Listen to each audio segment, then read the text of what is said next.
राम राम साहब, राम राम।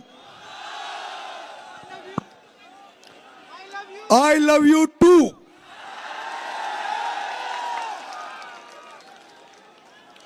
फूल बनकर जो जिया, फूल बनकर जो जिया उसको यहां मसला गया। फूल बनकर जो जिया उसको यहां मसला गया। आदमी को फौलाद के सांचे में ढलना चाहिए। और अगर कोई फूल बनकर जो जिया उसको यहां मसला गया। आदमी को फौलाद के सांचे में ढलना चाहिए। और अगर कोई हक, अगर अधिकार कोई अगर आपका छीने तो आंख से आंसू नहीं, सैलाब बरसना चाहिए, सैलाब बरसना चाहिए।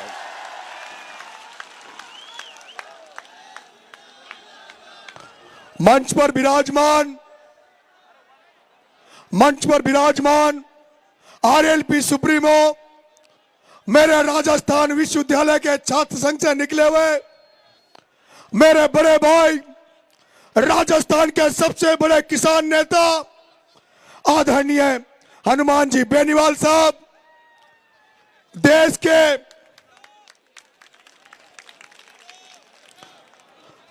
के आम जन की, किसान की, गरीब की, शोषित की सबसे बुलंद आवाज आदरणीय राज्यसभा सांसद, आम आदमी पार्टी के राष्ट्रीय नेता परम आदरणीय संजय सिंह जी,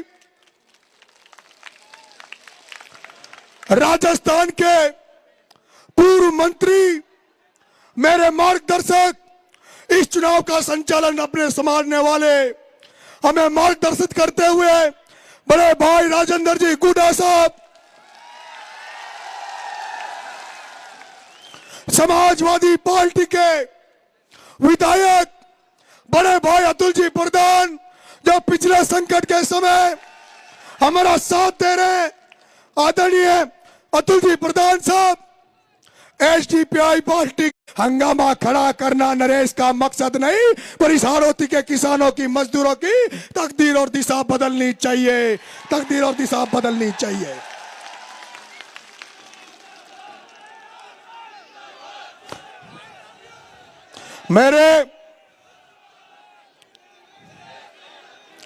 अब मेरे को जो चाहते हैं वो बीच में नारा नहीं लगाएगा,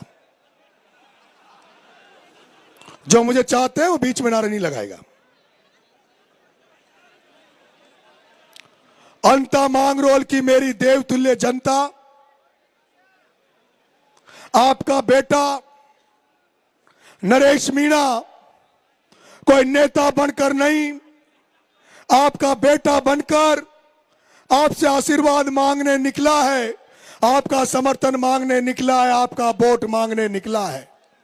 आप देख रहे होंगे पिछले 2 साल से किस तरह के संघर्ष से हम गुजर रहे हैं, किस तरह की कठिनाइयों से हम गुजर रहे हैं। आपने देखा होगा नरेश मीणा जब देवली उनियारा चुनाव लड़ा, जब एक एसडीएम द्वारा जब गांव के लोगों को जबरदस्ती वोट डलवाए जा रहे थे, और उसके बाद जब वो कांड हुआ, थप्पड़ कांड हुआ, तो नरेश मीणा को जहां 3-4 दिन में जमानत हो जाती, साधारण मुकदमा लगता, लेकिन 8 महीने तक टॉक की जेल में डाला। उस ओम बिरला ने टॉक की जेल में डाला। उसके बाद आपने वो भी देखा होगा जब झालावाड़ में 7 बच्चे उस स्कूल में भ्रष्टाचार की भेंट चढ़ गए थे, जब वो बच्चे मर गए थे, तब आपका ये बेटा नरेश मीणा, जिसने इस राजस्थान को नशा मुक्त बनाने के लिए, इस राजस्थान को भ्रष्टाचार मुक्त करने के लिए, इस राजस्थान के किसानों के हितों के लिए जब जन क्रांति यात्रा नरेश मीणा निकाल रहा था, और जब नरेश मीणा की भव्य यात्रा निकल रही थी, लेकिन जब नरेश मीणा को पता लगा कि 7 बच्चे भ्रष्टाचार की भेंट चढ़ गए, उनकी बलि चढ़ गई, तब नरेश मीणा ने यात्रा छोड़ के उन बच्चों को न्याय दिलाने के लिए झालावाड़ चला गया। उस झालावाड़ में चला गया जहां से वसुंधरा राजे 2 बार की मुख्यमंत्री रही और 5 बार सांसद रही, और उसका बेटा दुष्यंत सिंह 5 बार सांसद रहा। वह वसुंधरा राजे जो 1989 में धाकड़ का बेटा चतुर्भुज नागर का टिकट काटकर कुंडली बनाकर झालावाड़ में बैठ गई। अरे नरेश मीणा तो यात्रा छोड़ के उन बच्चों को न्याय दिलाने गया, लेकिन वो वसुंधरा राजे जिसके घर में वो घटना घटी, 7 बच्चे मर गए, उस वसुंधरा राजे ने उन बच्चों को न्याय नहीं दिया। उस वसुंधरा राजे ने नरेश मीणा को 40 दिन की जेल यात्रा करवा दी, 40 दिन की जेल यात्रा करवा दी।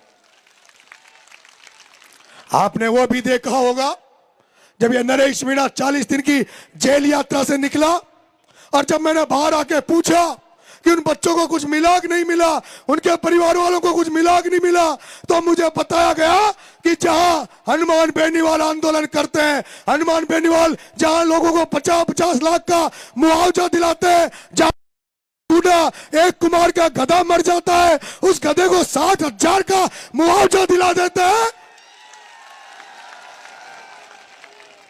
जहां एक गधे को, कुमार के गधे को मरने पर राजेंद्र गुडा 60,000 का मुआवजा दिला देते हैं, वहीं राजस्थान की 2 बार की मुख्यमंत्री रही, 10 बार से सांसद रही वसुंधरा राजे ने उन गरीबों को मुआवजे के नाम पर क्या दिया?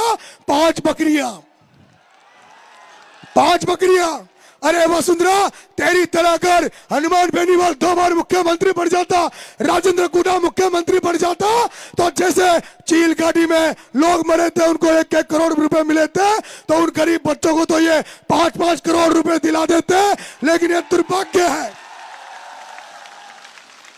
दुर्भाग्य है कि हम लोग ऐसे लोगों को चुनते हैं जिनको हमसे कोई लेना देना नहीं है। और झांसी की रानी को मरवाने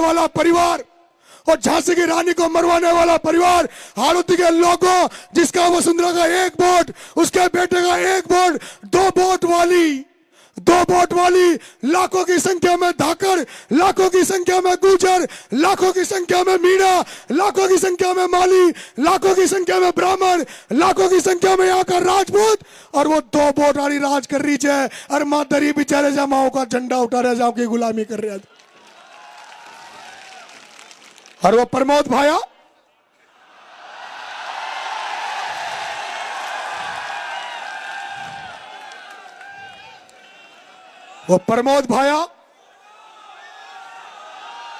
कौन है? आवाज नहीं आई। कौन?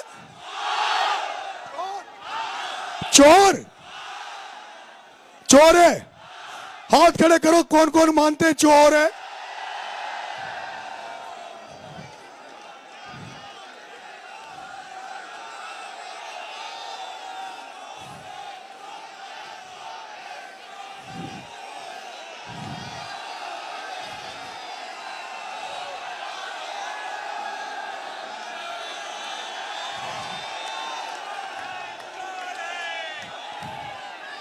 और प्रमोद जैन भाया, और प्रताप सिंह सिंघवी, और शांति धारीवाल, और इनका सरदार डकैत कौन है?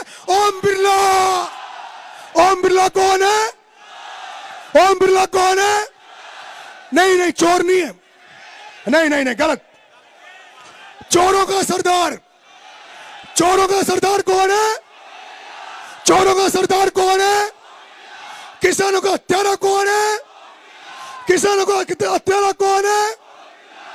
अब हमारी बात भी सुनो, पर ताई बोलेगा तो फिलहाल तो घना सारा नेता भी है। मेरे भाइयों, वो ओम बिरला, प्रताप सिंह सिंघवी, प्रमोद जैन भाया, शांति धारीवाल, वो चार व्यक्ति जो 2 बीजेपी में, 2 कांग्रेस में, राजनीति में उन्होंने कब्जा, धंधा पानी पर उनका कब्जा, प्रॉपर्टी का काम करे तो उन चारों के काम करे, जमीनों पे कब्जा करे तो इन 4 आदमियों को जमीनों में कब्जा करे, अगर कोई फैक्ट्री है तो उन चारों की, थर्मल में कोई काम करे तो उन चारों का। और मां किसान का है करा।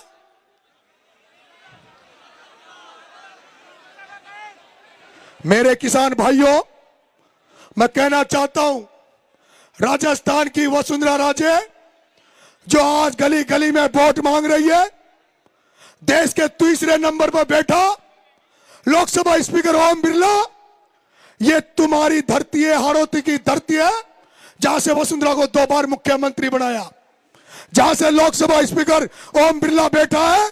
और दुर्भाग्य की बात है, आदरणीय संजय सिंह जी, आदरणीय हनुमान जी बेनीवाल साहब, बीजेपी वाले वोट मांग रहे हैं, कांग्रेस वाले वोट मांग रहे हैं, लेकिन इस जनता को जिसकी बरसात की फसल चौपट हो गई, जिसकी सोयाबीन चौपट हो गई, उड़द की फसल चौपट हो गई, धान की फसल चौपट हो गई, लेकिन इस हाड़ौती के किसान को आज दिन तक फसल बीमा का पैसा नहीं मिला। आज दिन तक ये फसल बीमा के पैसे के लिए इंतजार कर रहे हैं। आदरणीय संजय सिंह जी, आदरणीय हनुमान जी बेनीवाल साहब, आप भी उस स्पीकर की संसद में बैठते हो, उससे सवाल पूछना। लोकसभा स्पीकर ओम बिरला, तो ये तो बता दे, ओम बिरला, लोकसभा स्पीकर ओम बिरला, तो ये तो बता दे कि जो हाड़ौती का किसान है वो खाद की लाइन में लग रहा है, अटैचमेंट के साथ खाद दिया जाता है, डीएपी का कट्टा 1400 को कट्टा 1800 2000 रुपए में मिल रहा है, 1800 2000 रुपए में मिल रहा है। और आदरणीय संजय सिंह जी, मैं केवल कांग्रेस बीजेपी के खिलाफ नहीं लड़ रहा, यहां तो दोनों ही पार्टी एक है, यहां तो बीजेपी कांग्रेस एक है। यहां पर प्रमोद भाया की घरवाली के वोट आते हैं 12, प्रमोद भाया की घरवाली के वोट आते हैं 12, और बीजेपी के कैंडिडेट प्रियंका शर्मा के वोट आते हैं 13।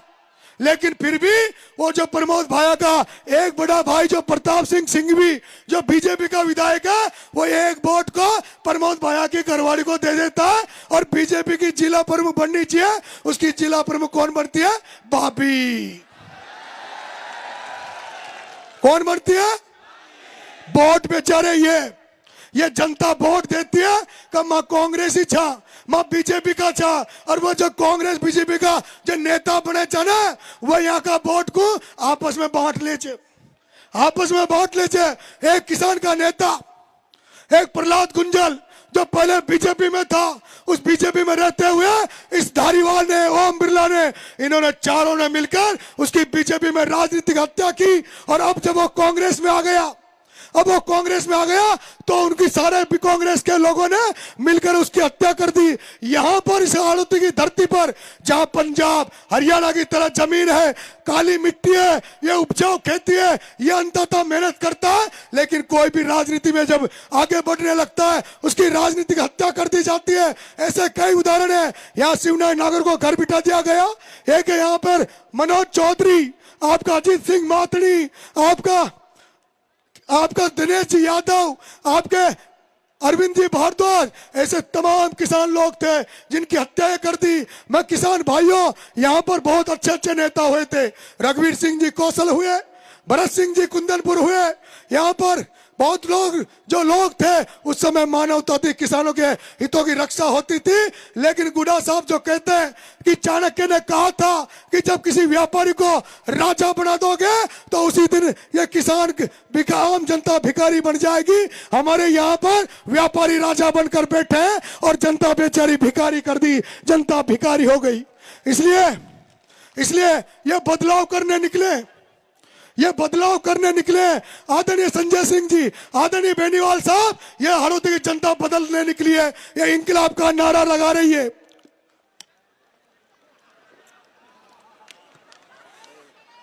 ये इंकलाब का नारा लगा रही है, उस इंकलाब का नारा जो भगत सिंह ने इस देश को आजाद कराने के लिए, उस 23 साल के बेटे भगत सिंह ने इस देश को आजाद कराने के लिए जैसे हंसते हंसते फांसी का फंदा अपने गले में चूम लिया था, इस तरह ये हाड़ौती के लोग अब इस हाड़ौती को आजाद कराने निकले हैं। हाड़ौती को आजाद कराकर छोड़ेंगे।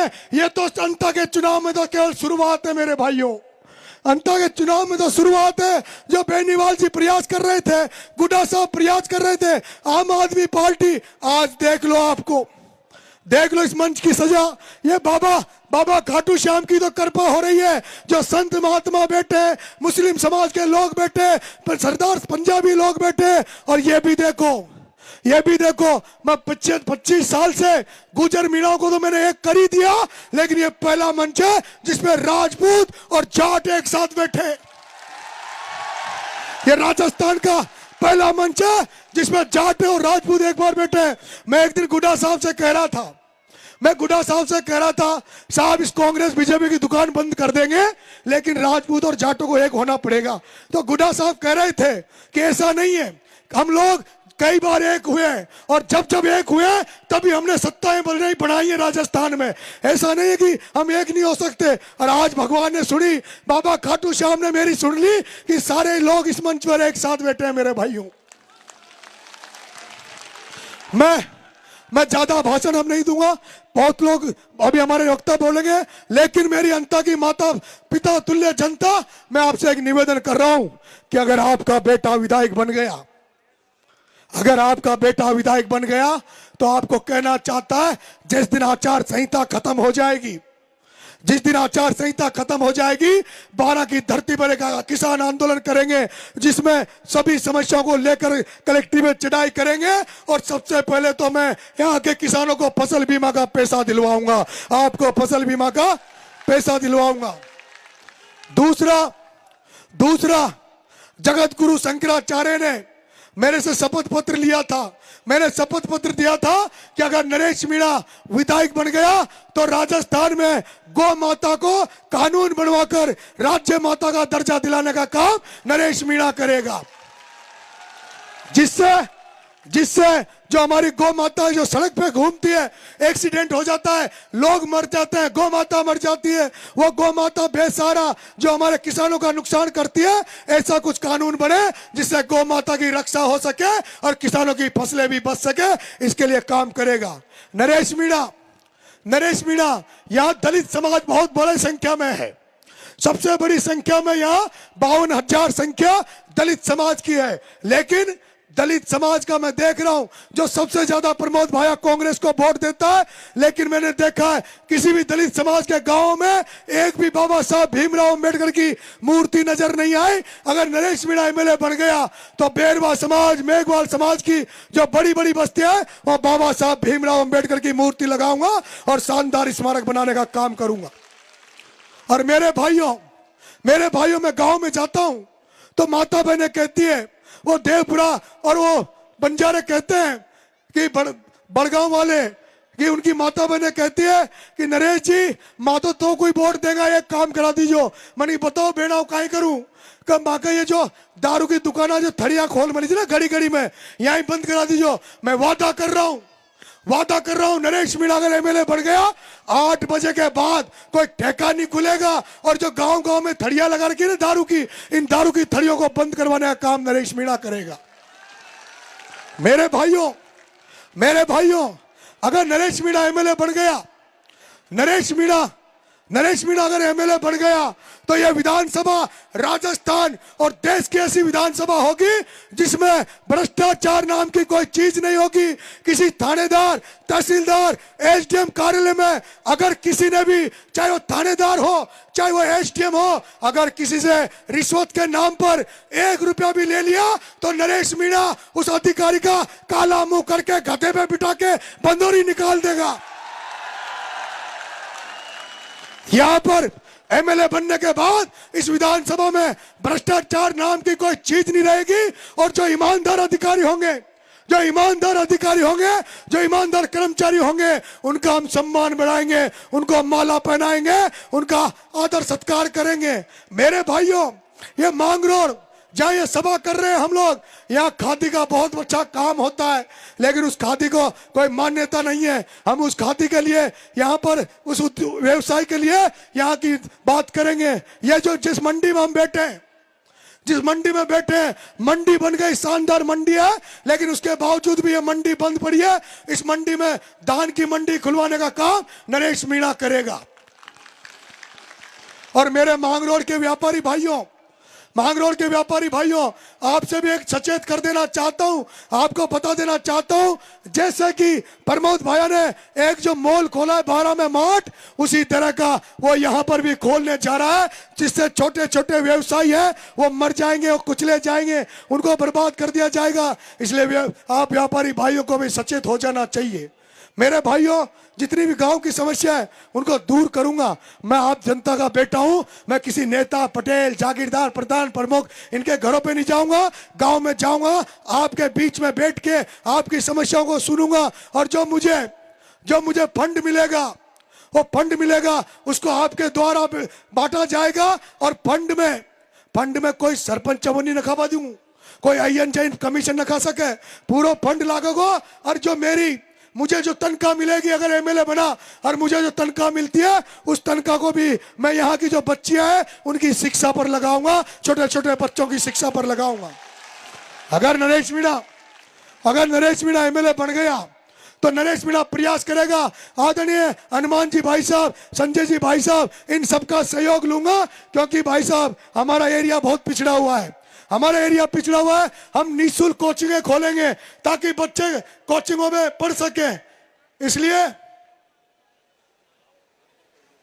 इसलिए आप सब लोग अब भाई साहब को सुनेंगे। एक बार वो लोग हाथ खड़ा कर दो जो ईमानदारी राजनीति पसंद करते हैं, ईमानदार की राजनीति पसंद करते हैं। अब वो हाथ खड़े करो जो चोर और भ्रष्टाचार को पसंद करते हैं। जो व्यक्ति चोर और भ्रष्टाचार को पसंद करते हैं वो हाथ खड़े करो। अब मैं कह रहा हूं, जो भाया को चोर भ्रष्टाचारी मानते हैं वो हाथ खड़े करो।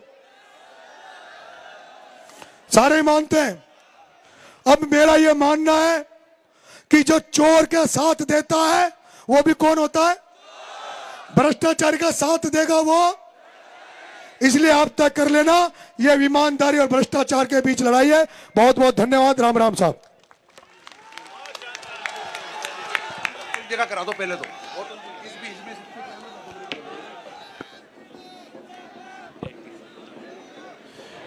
धन्यवाद नरेश भाई।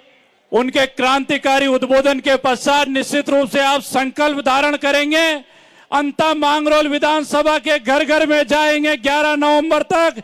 एक एक वोट को निकालकर इस अंता मांगरोल विधानसभा की अब तक की सबसे बड़ी ऐतिहासिक विजय सुनिश्चित करेंगे। अब मैं नरेश भाई के उद्बोधन के पश्चात मध्य प्रदेश के गुना जिले से चाचौड़ा विधानसभा से 2 बार विधायक रही बहन ममता